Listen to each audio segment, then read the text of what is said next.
Hello, my name is Chris from the History of Science Museum, and in this video I'm going to show you how to make a moon dial.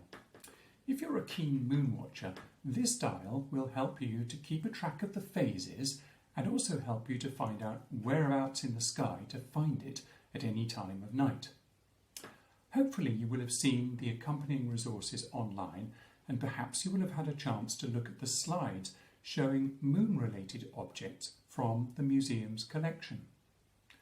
Some of these objects show how the lunar calendar, that's the calendar based on the phases of the moon, is important in some religions for working out the dates of festivals, such as Easter Day in the Christian calendar and Ramadan in the Muslim calendar.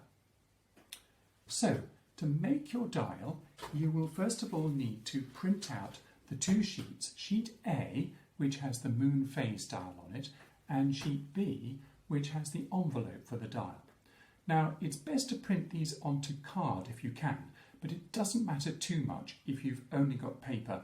Another option is to stick the paper onto a card backing before cutting them out.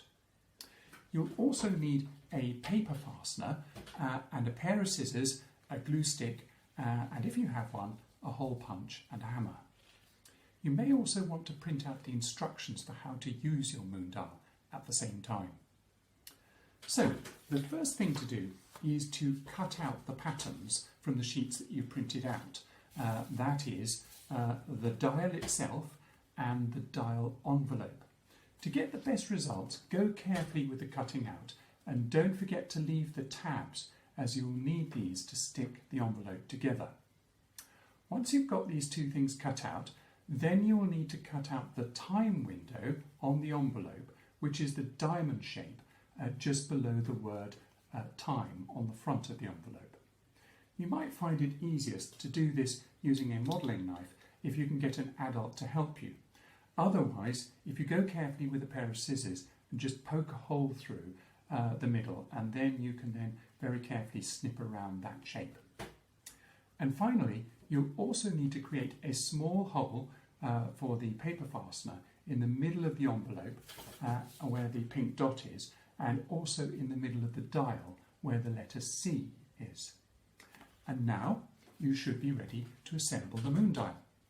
First of all, fold the envelope along the solid line between the pink and the white sections, and then fold back the tabs so that they wrap around the back of the envelope. You'll need to stick those down with a glue stick and make sure you do that nice and firmly so that the envelope is secure. And once you've done that, you should be able to slip the dial into the envelope like that and then fix it in place using your paper fastener. And make sure that the dial moves freely in the envelope, and then you should have a fabulous moon dial ready to go. Check out the other video to find out how to use the dial or download the written instructions, and happy moon watching!